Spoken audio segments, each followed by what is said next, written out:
பேபியோட ஹெட் வந்து ரொம்ப பெருசாகிடும், அப்போ வந்து நார்மல் டெலிவரி வந்து கஷ்டமாயிடும் அப்படின்னு சொல்லிட்டு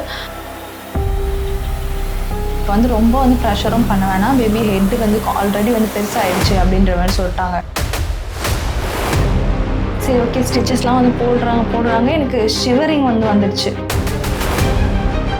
எனக்கு நான் அப்பயே கத்திட்டே கிடந்தேன், ஐயோ ஆமா என்னால் முடியல, ஐயோன்னு சொல்லிட்டு.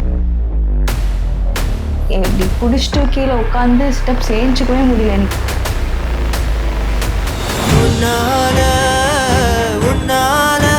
நானும் கண்ணாடி போல உடைஞ்சே போனேன், உன்னால நானும் காத்தாடி போல பறந்தே போறேன்.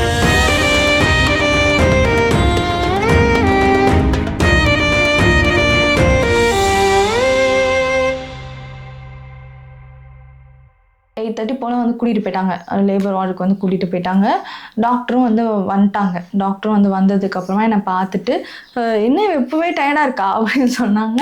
அந்த நர்ஸ் கிட்ட சொன்னாங்க. அப்புறமா அந்தமாரி ஃபுல்லாக வந்து வாமிட்டு அப்புறம் இதெல்லாம் இருக்குதுன்னா சரி ஓகே அப்படின்னு சொல்லிட்டு ஃபேஸ் மட்டும் தண்ணி அடிச்சு இது பண்ணி விடுங்க, ஏதாவது ஜூஸ் ஏதாவது வாங்கி கொடுவேன். இவர் போயிட்டு அப்புறமா ஜூஸ் வந்து வாங்கிட்டு வந்தார், ஆரஞ்சு ஜூஸு. அது எனக்கு பாதி குடிச்சு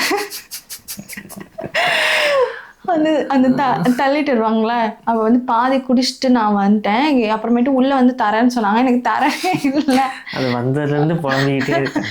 அங்கே லேபர் வார்டில் இவங்க யார்கிட்ட கொடுத்துட்டாங்க, உள்ள அவளுக்கு கொடுங்கன்னு சொல்லிட்டு, ஆனால் எனக்கு வந்து சேரவே இல்லை. தள்ளிட்டு போன நடிச்சுட்டு தான் கொடுத்தேன். ஆமாம், எனக்கு வந்து சேரவே இல்லை. நான் என்ன நினச்சா உள்ளே போய் நம்ம குடிச்சிக்கலாம் அப்படின்னு சொல்லிட்டு சும்மா ஒரு 2-3 சிப் மட்டும் எடுத்துகிட்டு உள்ளே போய் குடிச்சிக்கலாம் அப்படின்னு சொல்லி வெயிட் பண்ணிருக்கேன். எனக்கு தாங்காதுன்னு சொல்லிட்டு எனக்கு கேட்கவும் எனக்கு ஒரு மாதிரி இருக்காது, எங்கே புருஷன் தந்தது எங்கே அப்படின்னு சொல்லிட்டு. அங்கே யார்கிட்ட கொடுத்தாங்கன்னு தெரியல, அது எங்கே போச்சுன்னு தெரியல. எனக்கு இன்னும் தான் டயர்டாக இருக்குது, எனக்கு அது குடித்தா கொஞ்சம் எனர்ஜியாக கிடைக்கும் அப்படின்ற மாதிரி எனக்கு ஒரு ஃபீலு. ஆனால் எனக்கு அது கிடைக்கல. சரின்ட்டு நான் விட்டுட்டேன். இங்கே அப்புறமேட்டு இங்கே காலை கட்டுறது கையை கட்டுறது இந்த ப்ராசஸ் போயிட்டு இருந்துச்சு. சரி பண்ணுங்க அப்படின்னு சொல்லிட்டு அதுக்கு நான் தயாராகி ரெடி ஆகிட்டு இருந்தேன். அப்புறமா வந்து டாக்டர் வந்து செக் பண்ணிட்டு போயிட்டு இருந்தாங்க. திருப்பி வந்து இப்போ ஃபேஸ் வந்துட்டு இதுவாகக்கூடாது, மயக்கமாயிடக்கூடாதுன்னு சொல்லிட்டு தண்ணி அடிச்சு டிஷ்யூ வச்சு துடைக்க சொல்லிட்டே இருந்தாங்க நர்ஸை. எனக்கு நான் அப்போயே கத்திட்டே கிடந்தேன், ஐயோ ஆமா என்னால் முடியல, ஐயோன்னு சொல்லிட்டு. உனக்கு என்ன உனக்கு ஆனால் இந்த ஆம்பளை பசங்களுக்கு பாருங்க ஒன்றுமே கிடையாது, ஜாலியாக சுற்றிட்டு வேடிக்கை பார்த்துட்டு. நான் உங்களுக்கு அந்த கிளிப்பெல்லாம் ஆட் பண்ணுறேன். இவ்வளோ குஷி இருக்குது, வாயெல்லாம் பல்லு இருக்குது. குழந்தைய வந்து காட்டும் போது பின்னாடி நான் வந்துட்டு அழுது எவ்வளோ சிரமப்பட்டு நான் பெற்றிருக்கேன். எனக்கு ஒரு அப்ரிசியேஷன் எதுவுமே கிடையாது, எனக்கு எதுவுமே வாங்கி கூட கொடுக்கல இன்ன வரைக்கும். அது அப்புறம் கதை நான் சொல்கிறேன். சரின்னு சொல்லிட்டு எனக்கு வந்துட்டு செக் பண்ணுறாங்க. அப்புறமேட்டு திருப்பி வந்து 3 சென்டிமீட்டர் ஓப்பன் ஆயிடுச்சுன்றாங்க. சரி அப்போ ஏதோ ஒன்று நடந்துக்கிட்டு இருக்கு, நம்மளுக்கே தெரியாமல் அந்த வலி தான் போல இருக்குது அப்படின்னு சொல்லிட்டு நானாவே இது பண்ணிவிட்டு வலிக்கும் போது வந்து ப்ரெஷர் பண்ணுங்க அப்படின்ற மாதிரி வந்து சொல்லிட்டு இருந்தாங்க. வலி வரும்போது ப்ரெஷர் பண்ணுங்க அப்படின்னு சொன்னாங்க. ஸோ என்னடா பண்ணுறதுன்னு சொல்லி நான் வலி வராமையே பண்ணிகிட்டே இருந்தேன். அது வந்து பண்ணக்கூடாது, பேபியோட ஹெட்டு வந்து ரொம்ப பெருசாகிடும், அப்போ வந்து நார்மல் டெலிவரி வந்து கஷ்டமாயிடும் அப்படின்னு சொல்லிட்டு அதுக்கு வந்து வார்ன் பண்ணிவிட்டு நார்மலாக வந்து பண்ண சொன்னாங்க. அப்புறமேட்டு இன்னும் வந்து என்னென்னா எதுவுமே எனக்கு ஸ்டார்ட் பண்ணல. ஒரு 2 பேர் மட்டும் கூட இருக்காங்க, டாக்டர் மட்டும் வந்து அப்பப்போ செக் பண்ணிட்டு போகிறாங்க. ஆனால் எனக்கு தாண்டின ஒரு ரூமில் தாண்டி ஒரு வெளி ரூமில் தான் வந்து டாக்டர் வந்து உட்காந்துட்ருக்காங்க. அங்கே போய் எனக்கு வாமிட் வர மாதிரி இருக்குது. நான் அந்த ஆரஞ்சு ஜூஸ் குடிச்சிட்டு வந்தேன்ல, அது வந்து வாமிட் வர மாதிரி இருக்குது அப்படின்னு நான் வந்து சொல்கிறேன். ஓகே வருதுன்னா சொல்லு அப்படின்னாங்க. அப்புறம் வரல அப்படின்னு சொல்லிட்டேன் நானே. இந்தமாரி எதுவும் உளறிட்டே கடந்தனால வர மாதிரி இருக்குது. எனக்கு என்ன பண்ணுதுன்னு எனக்கே வந்து புரியல, அப்படி இருந்துச்சு. இன்னைக்கு நான் மட்டும் தனியாக இருக்கேன், எனக்குள்ளவங்க எல்லாருமே வெளியில் இருக்காங்க, இங்கே என்ன நடந்தாலும் தெரியாது அப்படி இப்படின்னு சொல்லிட்டு 1008 மண்டையில் ஓடிட்டுருக்கு. சரி ஓகே அப்படின்னு சொல்லிட்டு எடுக்கலான்னு பிளான்ல இருந்தா, அதுக்கப்புறம் ஒன்றும் எடுக்க முடியல. ஒன்றும் எடுக்கிறதுக்கு எனக்கு எடுக்கவும் முடியல, எனக்கு எடுக்கவும் தோணலை. நான் எப்பவுமே வந்து ஏதாவது சொல்லுவேன், யார்கிட்டயா நான் சொல்லுவேன் கண்டிப்பாக இதை எடுத்துருங்க அப்படின்னு. அதே மாதிரி நான் பாப்பா வரும்போதும் எடுக்கிறதுக்கு சொல்லியிருந்தேன், எல்லாருக்கிட்டையுமே வந்து சொல்லியிருந்தேன். அதுவும் வந்து அன்ஃபார்ச்சுனேட்லி எடுக்க முடியல. நான் அந்த ஸ்டோரி தனியாக உங்களுக்கு லாஸ்ட்டாக சொல்கிறேன். எனக்கு மட்டும் தான் அன்றைக்கி வந்து டெலிவரி இதுவாச்சு அந்த டைமில். ஸோ அதனால நான் மட்டும் தான் உள்ளே இருக்கேன். இவங்களுக்கு நான் கத்துறது எதுவுமே கேட்காது, ஏன்னா உள்ளே வந்துட்டு ஒரு பெரிய இருந்துட்டு அதுக்கப்புறமா தான் அந்த ரூமே இருக்குது. ஸோ நான் என்ன பண்ணுறேன், என்னோட சவுண்ட் எதுவுமே கேட்காது இவங்களுக்கு. ஸோ இவங்க பிளாங்காக வந்து வெளியில் வெயிட் பண்ணிட்டு இருந்திருக்காங்க எல்லாருமே. ஸோ அப்படி தான் வந்து இருந்துச்சு. அப்புறம் கொஞ்ச நேரம் கழித்து எனக்கு வந்துட்டு அந்த நர்ஸ் வந்துட்டு சொன்னாங்க, எக்ஸசைஸ் பண்ணுறீங்களா, இன்னும் கொஞ்சம் வந்து சென்டிமீட்டர் வந்து ஓப்பன் ஆகும் அப்படின்னு சொல்லிட்டு. சரி ஓகேன்னு சொல்லிட்டு எனக்கு முடியலையே அப்படின்னு நான் கொஞ்சம் ட்ரை பண்ணி பாருங்க அப்படின்னாங்க. சரி ஓகே அப்படின்னு சொல்லிட்டு சிட்டப்ஸ் மட்டும் ட்ரை பண்ணுறோம். அவங்க வந்து பண்ணி காமிச்சிட்டு எனக்கு வந்துட்டு இப்படி சிட்டப்ஸ் பண்ணுங்க அப்படின்னு சொல்கிறாங்க. ப்ரெஷரோட நான் வந்து பண்ணுறேன். அந்த அந்த எப்படி சொல்கிறது, அந்த வலியில் எனக்கு வந்து பண்ணவே முடியல. இப்படி பிடிச்சிட்டு கீழே உட்காந்து சிட்டப்ஸ் ஏஞ்சிக்கவே முடியல. எனக்கு யாராவது தூக்கி விடணும் போல் அப்படி இருந்துச்சு. அப்படியே வந்து ஒரு 10 சிட்டப்ஸ் வந்து பண்ணேன். 10 சிட்டப்ஸ் வந்து பண்ணிவிட்டு அதுக்கப்புறம் கொஞ்ச நேரம் கழித்து திருப்பி வந்து செக் பண்ணாங்க. ஆல்மோஸ்ட் வந்துட்டு ஓப்பன் ஆகிடுச்சு அப்படின்னு சொல்லிட்டு டாக்டர் வந்து திருப்பி வந்து பார்த்துட்டு, ஓகேம்மா இதே வந்து அப்படியே திருப்பி இதே வந்து இது பண்ணுங்கள், இப்போ வந்து ரொம்ப வந்து ப்ரெஷரும் பண்ண வேணாம், பேபி ஹெட்டு வந்து ஆல்ரெடி வந்து பெருசாகிடுச்சு அப்படின்ற மாதிரி சொல்லிட்டாங்க. ஹெட்டு பெருசாகிடுச்சா, அப்போ இந்த எக்ஸசைஸ் பண்ணதால தான் பெருசாகிடுச்சா அப்படின்னு வேறு தெரில அப்படின்னு சொல்லிட்டு அது வேறு யோசிச்சிட்டேன். ஏன்னா ஹெட்டு வந்து பெருசாகிடுச்சுன்னா நம்ம வந்து நார்மல் டெலிவரி கஷ்டம்னு வேறு முன்னாடியே சொல்லிட்டாங்களா. இப்படி சொன்னதுனால எனக்கு பயமாயிடுச்சு. ஐயோ இப்போ என்ன பண்ணுறதுன்னே தெரிலையே அப்படின்ற மாதிரி முடிச்சுட்டே இருந்தேன். அப்புறம் அந்த என்ன சொன்னாங்க, நீங்கள் பயப்படாதீங்க, உங்களுக்கு நார்மல் தான் ஆகும், நீங்கள் இது பண்ணாதீங்க, உங்களுக்கு நீங்களே ஃபஸ்ட்டு நம்புங்க, நார்மல் தான் ஆகும், நார்மலுக்கு தான் நம்ம வந்து வந்திருக்கோம் அப்படின்னு சொல்லி நம்புங்க அப்படிலாம் சொல்லிவிட்டு பக்கத்து ரூம்லேயே வந்து C-செக்ஷனுக்கும் எல்லாமே ரெடி பண்ணி வச்சுருக்காங்க. இது வந்து எல்லாருக்குமே பண்ணுவாங்களா இல்லை எனக்கு மட்டும் பண்ணாங்களான்னு எனக்கு தெரியல. 2த்துக்குமே வந்து எமர்ஜென்சியாக வந்து ரெடி பண்ணி வச்சுருக்காங்க போல். C-செக்ஷனுக்குமே வந்துட்டு பக்கத்து ரூம்லேயே ரெடி பண்ணி வச்சுருக்காங்கன்னு சொல்லிட்டு அவங்களுக்குள்ளே பேசிக்கிட்டாங்க. ஐயோ என்னடா அப்படின்னு நினச்சிட்டு எனக்கு கடவுள் மேலே தான் வேண்டிக்கிட்டே இருந்தேன், நான் நல்லபடியாக வந்துடணும். அப்புறம் பாப்பாக்கிட்டேயும் சொல்லிகிட்டே இருந்தேன், நான் அம்மாவுக்கு ரொம்ப கஷ்டம் கொடுக்காம நல்லபடியாக வந்துடணும் அப்படின்னு சொல்லிட்டு. அப்புறம் கொஞ்ச நேரத்துலேயே வந்துட்டு டாக்டர் திருப்பி வந்து செக் பண்ணாங்க. அப்புறம் அவங்க வந்து ரெடி ஆகுறாங்க. லைக் அந்த ட்ரெஸ்லாம் வந்து போட்டுட்டு இன்னும் 2-3 பேர்லாம் வந்து உள்ளே வந்துட்டு எனக்கு வந்துட்டு ப்ரெஷர் பண்ணுங்கன்னு சொல்லிட்டு புஷ் பண்ணுங்கன்னு சொல்லி எல்லாம் கத்துறாங்க. ஐயோ படத்தில் பார்த்த மாதிரி இருக்கேன், படத்தில் தானே இந்த சீன்லாம் பார்ப்போம் அப்படி சொல்லிட்டு நான் தான் அந்த இதுவே அப்படி சொல்லிட்டு நான் வந்து பண்ணுறேன் பத்தலைன்றாங்க. என்னம்மா பண்ணுமா அப்படி சொல்லிட்டு இந்த நர்ஸ்லாம் வந்து திட்டுறாங்க. அவங்க அந்த டாக்டர் கூட ரொம்ப சாஃப்டாக பேசுகிறாங்க. எனக்கு பொறுமையாக பண்ணேன். ஆனால் வந்து வலி வரும்போது வந்துட்டு பெயின் வரும்போது வந்துட்டு ப்ரெஷர் பண்ணேன், சும்மாவே ப்ரெஷர் பண்ணாத அப்படின்னு சொல்லிட்டுருக்காங்க. சரி ஓகே அப்படின்னு சொல்லிட்டு எப்போ வலி வருதுன்னு தெரியாமையே நான் வந்து இஷ்டத்துக்கு நான் பண்ணிகிட்ருக்கேன், நான் பாட்டை ப்ரெஷர் பண்ணிட்டுருக்கேன். எனக்கு அது மட்டும் தெரியுது. ஒரு கட்டத்துக்கு மேலே வந்துட்டு எனக்கு வந்து பெயினும் வந்து தாங்க முடியல. எனக்கு எப்படியோ என்னவோ நடக்கட்டும், ஆனால் இது வயிற்றில் இருக்கிற பாப்பா வந்து நல்லபடியாக வந்து வெளியில் வந்துடணுன்ற ஒரு மைண்ட் செட்டுக்கு வந்துட்டேன். அப்புறம் வந்து இன்ஜெக்ஷன் அங்கே இங்கேன்னு போடுறாங்க. எனக்கு இந்த சைடில் ட்ரிப்ஸ் போட்டதில் வந்து ஃபுல்லாக வந்து பிளட்டாக ஆகிடுச்சு. லெஃப்ட் சைடில் வந்துட்டு ட்ரிப்ஸ் ஏறாமல் ஃபுல்லாக வந்து என்னோடய பிளட் வந்து இதுவானதுனால திருப்பி ரைட் சைடில் குத்துறாங்க. அப்புறம் வந்துட்டு காலில் இன்ஜெக்ஷன், அப்புறம் கையில் இன்ஜெக்ஷன் எல்லாத்துலேயும் போட்டு எனக்கு என்னவோ பண்ணுங்கப்பா அப்படின்ற மாதிரி எனக்கு எல்லாத்தையுமே அப்படியே பல்ல கடிச்சிட்டு நான் வந்து தாங்கிட்டே இருந்தேன். சரின்னு சொல்லிட்டு ஒரு வழியாக வந்துட்டு எப்படி சொல்கிறது, ஹெட்டு தெரிஞ்சிச்சுன்னு கொஞ்ச நேரத்துலேயே வந்து சொல்ல ஆரம்பிச்சிட்டாங்க. இது எப்படின்னா ஒரு 10 மணி அது போல் இருக்குன்னு வச்சுக்கோங்களேன். அப்போது வந்துட்டு ஹெட்டு தெரிஞ்சிச்சு, இன்னும் கொஞ்சம் தான், இன்னும் ஒரு 5-6 புஷ் பண்ணுங்க சரியாயிடும், இன்னும் ஒரு 5-6 புஷ் பண்ணுங்க பேபி வந்து சேஃபாக வந்துடும் அப்படி சொல்கிறாங்க. அந்த 5-6 புஷ் வந்து நான் பண்ணுறேன். அது ஆனால் வந்து இன்னும் இதுவாகலை. இப்படி ரொம்ப இது பண்ணக்கூடாது அப்படின்னு சொல்கிறாங்க. எனக்கு எப்படி பண்ணணும் அப்படின்றது தெரிஞ்சுக்கவே எனக்கு கொஞ்சம் நேரம் ஆயிடுச்சு. அப்புறம் சரின்னு சொல்லிட்டு வலி வந்து தாங்க முடியாத அளவுக்கு வலி வருது. பேபி ஹெட் வந்து தெரிஞ்சதுக்கு அப்புறமேட்டு வலி வந்து எக்ஸ்ட்ராவாக வர மாதிரி தான் இருந்துச்சு.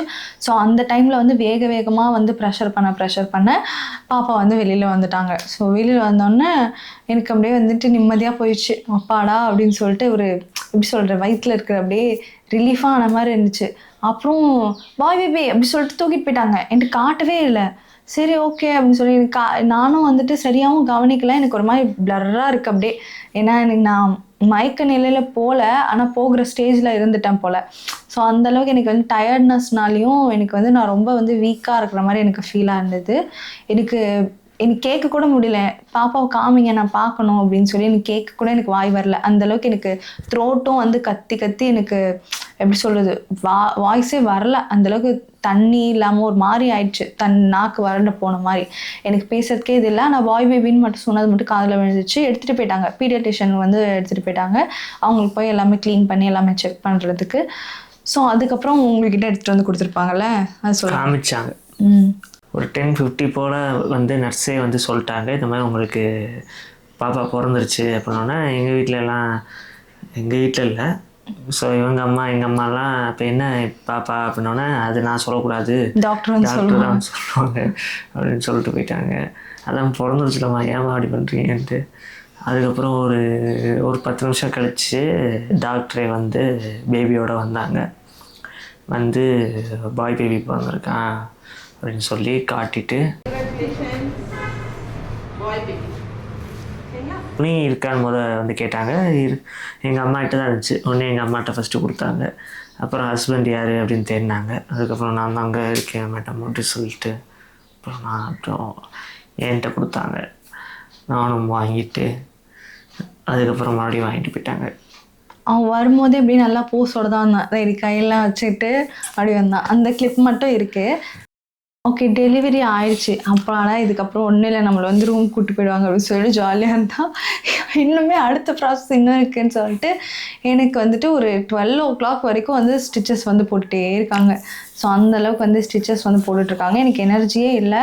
நான் பாட்டுன்னு அப்படியே கிடக்கிறேன். எனக்கு வந்து இந்த எப்படி சொல்கிறது, அப்படியே பிளாங்காக இருக்குது, வெள்ளை கலரில் இருக்க மாதிரி அப்படி பிளாங்காக இருக்குது. எல்லாருமே பார்க்குறேன், எல்லாருமே நான் இது பண்ணுறேன். அதனால் எனக்கு வந்து பேசுகிறதுக்கு இது இல்லை, அப்படி இருந்துச்சு. சரி ஓகே, ஸ்டிச்சஸ்லாம் வந்து போடுறாங்க. எனக்கு ஷிவரிங் வந்துடுச்சு. ஸோ பொதுவாகவே எல்லாருக்குமே வந்து நார்மல் டெலிவரியில் ஷிவரிங் வரும் போல் இருக்குது. எனக்கு ஷிவரிங் வந்தோடனே எனக்கு பயமாயிடுச்சு. அவள் தான் நம்ம சாப்பிட்றோம், அவள் தான் போச்சு, நம்ம பெற்றெடுத்துட்டோம் நல்லபடியாக, அவங்க பார்த்துப்பாங்க அப்படின்ற மாதிரிலாம் நான் வந்து யோசிக்க ஆரம்பிச்சிட்டேன். ஃபுல்லாக எனக்கு உடம்பே உதறுது. வலிச்சா ஏன் நாங்கள் கூட்டு போக, இது எல்லாருக்குமே தோணிருக்கும், 3/4 பேருக்கு தோணிருக்கும், எல்லாருக்குமே தோணும். ஏன்னா எல்லாம் எனக்கு முடிஞ்சிச்சு, நீ வந்து ஹாப்பியாக இருக்க போகிற, பாப்பாவும் வந்துடுச்சு அப்பாடா அப்படின்னு நினைக்கும் போது உனக்கு திருப்பி என்னமோ பாடியில் பண்ணுது, அது உன்னால் கண்ட்ரோலே பண்ண முடியல. அப்போ ஏதோ உனக்கு திருப்பி வந்துடுச்சு அப்படின்ற மாதிரி ஒரு ஃபீல் இருக்கும்ல. பொதுவாக இந்த டைஃபாய்டு இதுக்கெலாம் வந்துட்டு ஷிவர் ஆகும்ல, அந்த மாதிரி எனக்கு தூக்கி போடுதுலாம் சொல்லுவாங்கள்ல, அந்த மாதிரி வந்துட்டு எனக்கு ஃபுல்லாக அது பாடி ஷிவர் ஆகுது. நான் வந்து பயந்துட்டு டாக்டர்கிட்ட வந்து சொல்கிறேன், ஒன்றும் இல்லை நார்மல் டெலிவரியில் இது எல்லாருக்குமே வரது தான், நீ அப்படியே இரு, ஸ்டிச்சஸ் வந்து ஆட்டினேன்னா அப்புறம் வந்து ஸ்டிச்சஸ் வந்து நான் ஒழுங்காக போட முடியாதுன்ற மாதிரி சொல்லிட்டாங்க. சரி என்னடா இது, வாய்க்கு ஒரு ஸ்டிச் போட்டு தான் அதுக்கப்புறம் போட்டிருக்கோம். இந்த நக்கல் இதுக்கெல்லாம் உங்களுக்குலாம் என்ன, வெளியில் என்ன சும்மா 10 மணிக்கு வந்துட்டு பேச்சு பார்த்தீங்களா நல்லா. அப்புறம் வந்து சரின்னு சொல்லி ஸ்டிச்சஸ் போட்டுட்டு இன்னைக்கு வந்துட்டு ஒரு அந்த பெட்ஷீட்லேருந்து அப்படியே தூக்கி இந்த ஒரு இதில் போடுறாங்க. ஓகே அப்பாடா ஜாலி அப்படின்னு சொல்லி தூக்கி இன்னும் போட்டேன். ஊஞ்சல் மாதிரி நான் வந்து ஜாலியாக வந்து போயிட்டேன். அவ்வளோ தெம்பெல்லாம் இல்லை அவளுக்கு. ஆமாம், எனக்கு அப்படியே சும்மா அள்ளி போட்டாங்க, அவ்வளோதான், அப்படி இருந்துச்சு. சரி ஓகே, ரூம் தான் கூப்பிட்டு போகிறாங்க, பாப்பா பார்க்க போகிறேன். நான் வந்து ஜாலியாக வரேன். வெளில வந்தோம் இந்த முகம் இவங்க எல்லாம் முன்னாடியே பாப்பா தந்துட்டாங்க கையில், அதனால் வாங்கிட்டு அவங்க ரூம் போயிட்டாங்க. சரி ஒய்ஃப் வந்து நீங்கள் ஒரு ஆள் மட்டும் இருந்து கூப்பிட்டு வாங்க, சரி நான் அவளை கூப்பிட்டு வரேன் அப்படி சொல்லிட்டு நான் வெயிட் பண்ணிட்டு இருந்தேன். அப்போ கரெக்டாக என்னோடய ஸ்ட்ரெச்சரில் வந்து இந்த பாடியை அவன் வந்து கரெக்டாக இவ ஞாபகம் வச்சு, ஏன்னா எங்களுக்கு வந்து இப்போ நீங்கள் இந்த வளகாப்பு வீடியோ பார்த்தீங்கனாலே நம்ம ஜென்டர் கெஸ்ஸிங்கில் வந்து நான் வந்து பாயின்னு சொல்லிட்டு இருந்தேன். அதனால் இவ வந்து கேர்ளுன்னு தான் சொல்லிட்டு இருந்தா, நான் வந்து எப்போவுமே பாயின்னு தான் சொல்லிட்டு. அதாவது கேர்ள்ஸ் எல்லாருமே கேர்ள்னு சொல்லணும், பாய்ஸ் எல்லாமே பாய்ஸ் சொல்லிட்டு இருந்தாங்க. ஆமாம். அப்போ பார்த்தீங்கன்னா கரெக்டாக வெளியே வந்தோன்னா லிஃப்ட்டில் ஏறுறாங்க. ஏதோ குஸ் புஸ்ன்றான். நான் எனக்கு காது கேட்கல, என்னம்மா அப்படின்னு போய் பக்கத்தில் போய் கேட்டால் அவள் வந்து சொன்னா யூ வான் அப்படின்னு. நம்ம ஜெயிச்சிட்டோம் பாரா, ஜெயிச்சிட்டோம். அப்போ தான் தெரியும் வந்து லேபர் வார்டு ஃபுல்லாக அழுதுகிட்டே இருந்திருக்கு. அது பையன் பிறந்துட்டான், பொண்ணு பிறக்கல என்ன கதறிக்கிட்டே. இல்லை எனக்கு பாய் பேபின்னு சொன்னது மட்டும்தான். ஆனால் நான் வெளில வந்து இந்த மூஞ்சியை பார்த்தோன்னே நீ ஜெயிச்சிட்ட அப்படின்னு சொல்லிட்டு நான் சொன்னேன். ஏன்னா சும்மாவே பேசுகிறப்பயே பையன் இருப்பாங்களா, சரி ஓகே யாரோட ஆசை நிறைவேறு, நான் என்ன எப்போவுமே என்ன சொன்னேன், எனக்கு ஆசை தான் அது, மற்றபடி எந்த பேபினாலும் ஓகே தான் அப்படின்னு. அப்படி இவனுக்கே எல்லாமே பொண்ணு ட்ரெஸ் எல்லாம் போட்டு அலங்கரித்து பார்க்க வேண்டியதுதான் என்ன இப்போது அப்படின்ற மாதிரி எனக்கு வந்து மைண்ட் செட் ஆயிடுச்சு. எனக்கு என்ன பாப்பானாலும் ஓகே தான், ஆனால் இவங்க வந்து ரொம்ப ஆசைப்படுறதுனால நீங்கள் ஜெயிச்சிட்டீங்க அப்படின்ற மாதிரி நான் சொன்னேன். அப்புறம் உடனே மூஞ்சில் ஒரே ஃபுல் பல்லு அந்த பல்லுக்காக தான் நான் சொன்னேன் நீ ஜெயிச்சிட்டேன்னு நான் நினைச்சிட்டு.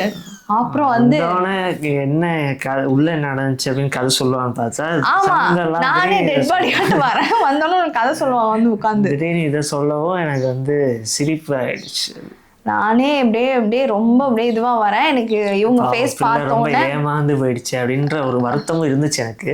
இல்ல எனக்கு என்னன்னா வெளியில வந்து பார்த்தோன்னே இவங்க ஃபேஸ் பார்த்தோன்னே எனக்கு அப்படியே ரொம்ப சேடா அப்படி பாவமா வந்து நின்றுட்டு இருந்தாங்க. நான் ஓகே நீ ஜெயிச்சிட்டல அப்புறம் எதுக்கு சேடா இருக்க மாதிரி இருக்க அப்படின்ற மாதிரி நான் சொன்ன உடனே குஷி ஆயிட்டாரு. பாடியை பார்த்தோன்னா சேடா மாறிடுச்சு, என்ன இப்படி வராது அப்படின்னு ஒரு அப்படின்னு ஆக்ட் பண்ணியிருக்கேன். ஒரு ஆக்டிங் தான். சரி சொல்லிட்டு அப்புறம் ரூமுக்கு போயிட்டு எனக்குன்னு நான் அலோகேட் பண்ணியிருக்கேன். அதாவது நாங்கள் வழியில் துடிச்சிக்கிட்டு இருந்தேனே அந்த 1 டிப் அந்த மேட்டர்லாம் நடந்துச்சு, அந்த ரூமுக்கே என்னை வந்து கூப்பிட்டு போயிட்டாங்க. அந்த ரூம் போனதுக்கப்புறம் என்னை சுற்றி எல்லாமே நிற்கிறாங்க. இவங்க அம்மா அப்பா எங்கள் அம்மா அப்பா எல்லாம் பாப்பாவை கொஞ்சிக்கிட்டு கஜமுஜான்னு இருக்குது. எனக்கு ரூமில் திருப்பி அந்த ஊஞ்சல் மாதிரி என்னை தூக்கி அந்த பெட்டில் போட்டாங்க. போட்டுட்டதுக்கப்புறமேட்டு எனக்கு ஒரே எதுக்கு அழுக வந்துச்சுன்னே எனக்கு தெரியல இப்போ வரைக்குமே. எனக்கு செம்ம ஒரு மாதிரி பர்ஸ்ட் அவுட் ஆகிட்டு நான் அழுகிறேன். அப்புறம் எங்கள் அம்மா வந்து அப்படியே ஃபோர்ஹெட்லாம் வந்து கிஸ் பண்ணி ஓகே எதுக்கு அழுற, அவ்வளோதான் டெலிவரி ஆயிடுச்சு அவ்வளோதான் ஒன்றும் இல்லை அப்படின்னு சொல்லிட்டு அவங்க வந்து ஜாலி ஆகிட்டாங்க. ஏன்னா அவங்க வந்து நினச்சிட்டே இருந்தாங்க என்ன இந்த பொண்ணு ஒழுங்காகவே வாக்கிங்கும் வர மாட்டேங்குது ஒன்றும் வர மாட்டேங்குது அப்படின்னு சொல்லி திட்டிகிட்டே இருப்பாங்க, ஒழுங்காக சாப்பிட மாட்டேங்குது. சொல்கிறதெல்லாம் நான் டெய்லி வாக்கிங் போகிறேன்னு கதை விட்டுக்கிட்டே இருந்திருக்கேன். ஏன்னா நான் வந்து ஒர்க் ஸ்டாப் பண்ணுற வரைக்குமே வந்துட்டு நான் எப்படி சொல்கிறது ஒர்க் டைம்னால நான் வந்து என்னால் மேனேஜ் பண்ண முடியாமல் இருந்துச்சு. ஒர்க் ஸ்டாப் பண்ணி ஒரு 10 to 12 டேஸில் எனக்கு டெலிவரி. ஸோ அப்போ என்னால் எவ்வளோ போக முடியுமோ அவ்வளோதான் வந்து போக முடியும். அதேமாதிரி கிளைமேட்டும் இப்போ வந்து சரியில்லாதனால காலையிலாம் என்னால் போக முடியாமல் இருந்துச்சு.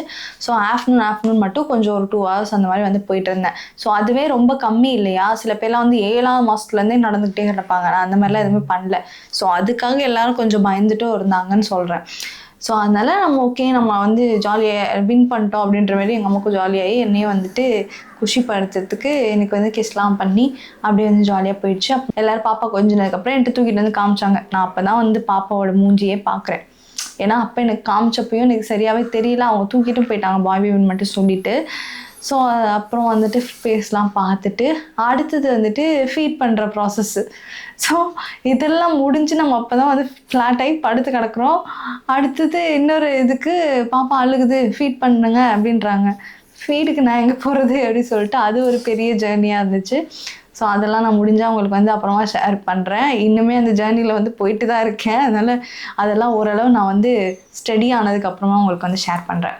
ஸோ அவ்வளோதான் அப்படி சொல்லிட்டு டெலிவரிலாம் நல்லபடியாக முடிஞ்சிச்சு. நான் இப்போ எதுக்கு உங்களுக்கு இந்த ஸ்டோரி ஷேர் பண்ணுறேன்னா, நார்மலாக எல்லாரோட ஸ்டோரியும் எப்படி இருக்கும், ஒன்று பனிக்குடம் முடிஞ்சு ஒன்று வாட்டர் பிரேக் ஆகி இல்லை வந்து ஏதாவது ப்ளீட் ஆகி ஏதாச்சும் ஒன்று வந்து சிம்டம்ஸ் காமிச்சு அப்படி தான் வந்து நீங்கள் இது பண்ணியிருப்பீங்க. சும்மாவே பெயின் வருதுன்னா அது போய் வழியாக கூட இருக்கலாம் அப்படின்னு நினச்சிட்டு நீங்கள் வந்து வீட்டிலே இருக்கக்கூடாது அப்படின்றதுக்காகவும் மற்றவங்க அதாவது அந்த ப்ரெக்னென்ட் லேடிஸ் வந்து ஏதாவது சொல்லும் போது அதை வந்து காது கொடுத்து கேளுங்க அப்படின்றதுக்காகவும். கருக்கா பொடியின் முக்கியத்துவத்தையும் இந்த வீடியோ அது எல்லாருக்குமே தெரியும். அது கருக்கா பொடி இல்லைன்னா கருக்கா இந்த மாதிரி ஒரு ஹஸ்பண்ட் மாதிரி இல்லாமல் ப்ரெக்னென்ட் லேடிஸ் ஏதாவது சொல்கிறப்போ காது கொடுத்து கேட்டு அவங்களுக்கு என்ன வேணுமோ அதெல்லாம் வந்து பண்ணிவிட்டு நீங்கள் வந்துட்டு அப்புறமா இது பண்ணுங்கள். அதே மாதிரி முக்கியமாக வந்து ஃபோன் அடித்தா எடுங்க. எப்போவுமே ஃபோனுன்றது வந்துட்டு பேசுறதுக்கு தான் இருக்குது, எமர்ஜென்சி காண்டாக்ட் பண்ணுறதுக்கு தான் இருக்குது. சும்மா சைலண்டில் போட்டு தூங்குறதுக்கு கிடையாது. முக்கியமாக வந்து பிரசவ நேரம் நெருங்க போகுது, ப்ரெக்னென்ட் லேடியை வீட்டில் வச்சுருக்கோம் அப்படின்னு நினச்சிங்கன்னா ஃபுல் சவுண்டு காதுக்கிட்ட நீங்கள் வச்சுட்டு தான் வந்து தூங்கணும். அப்படி இந்த மஞ்சள் செட்டாக்கு தான் முதல்ல நான் சொல்கிறேன், அதே மாதிரி உங்களுக்கும் சொல்கிறேன். ஸோ இதெல்லாம் வந்து நீங்கள் நோட் பண்ணிக்கணும். இதெல்லாம் நீங்கள் வந்துட்டு இது வரைக்கும் நீங்கள் சரியா இல்லைனாலும் இதுக்கப்புறம் வந்து நீங்கள் சேஞ்ச் பண்ணிக்கோங்க. நிறைய பேர் வந்து ப்ரெக்னென்ட் லேடிஸ் நம்ம வீடியோஸ் வந்து பார்க்குறீங்க. ஸோ நீங்களும் வந்து சேஃபாக வந்து டெலிவரி பண்ணுங்கள். உங்களோட டெலிவரி ஸ்டோரியை முடிஞ்சால் வந்து ஷார்ட் அண்ட் ஸ்வீட்டாக வந்து கமெண்ட் பாக்ஸில் கமெண்ட் பண்ணுங்கள். அண்ட் ஆல்சோ வந்துட்டு உங்களுக்கு வந்துட்டு என்ன மாதிரி இந்த மாதிரி ஒரு எக்ஸ்பீரியன்ஸ் இருந்துச்சுன்னா அதையுமே வந்து கமெண்ட் பாக்ஸில் கமெண்ட் பண்ணுங்கள். மற்றவங்களுக்கு வந்து யூஸ்ஃபுல்லாக இருக்கும். ஏன்னா வந்துட்டு இது எல்லாருக்குமே எங்கள் ஃபேமிலிக்கே எல்லாருக்குமே வந்து புதுசான ஒரு எக்ஸ்பீரியன்ஸ். ஏன்னா வாட்டர் பிரேக் ஆயிடுச்சான்னு மட்டும் தான் கொஸ்டின் பண்ணிட்டே இருப்பாங்க. இல்லையே எனக்கு எதுவும் பிரேக் ஆகலை அப்படின்ற மாதிரி நான் சொல்லிருப்பேன். ஸோ அது மட்டுமே நீங்கள் எடுத்துக்காமல் பெயின் வந்துச்சுனாவே நீங்கள் வந்து செக் பண்ணிக்கிறது நல்லது. ஸோ அதுக்கப்புறம் தான் இவங்க அம்மா கிட்ட பேசும்போது எனக்கு இப்படி தான் ஆச்சு அப்படின்றத அவங்க லேட்டராக வந்து எக்ஸ்பிளைன் பண்ணும்போது தான் தெரிஞ்சிச்சு, ஓகே இப்படி ஒன்று இருக்கு போல அப்படின்றது. ஸோ அந்த மாதிரி வந்து நீங்களும் வந்துட்டு தெரிஞ்சுக்காமல் இருந்தீங்கன்னா இந்த மாதிரி ஒன்று இருக்குன்றதை நீங்கள் தெரிஞ்சுக்கிறதுக்காகவும் தான் நான் இந்த வீடியோ வந்து ஷேர் பண்ணணும்னு நினச்சேன். ஸோ எஸ் கைஸ், அவ்வளோதான். ஸோ இந்த வீடியோ பிடிச்சிருந்தா இந்த வீடியோக்கு ஒரு லைக் பண்ணிவிட்டு உங்களோட கொஷின்ஸ் அப்புறம் வேறு ஏதாவது உங்களோட கமெண்ட்ஸ்லாம் இருந்துச்சுன்னா ஆமாம் கமெண்ட்ஸில் சொல்லுங்கள். நாங்கள் அதுக்கு வந்து ரிப்ளை பண்ணுறோம். ஸோ இன்ஸ்டாகிராமில் நீங்கள் இன்னும் ஃபாலோ பண்ணலன்னா மறக்காம ஃபாலோ பண்ணிக்கோங்க, கீழே ஐடி கொடுத்துருக்கோம். ஸோ எஸ், தேங்க்யூ ஃபார் வாட்சிங், கீப் சப்போர்ட்டிங்.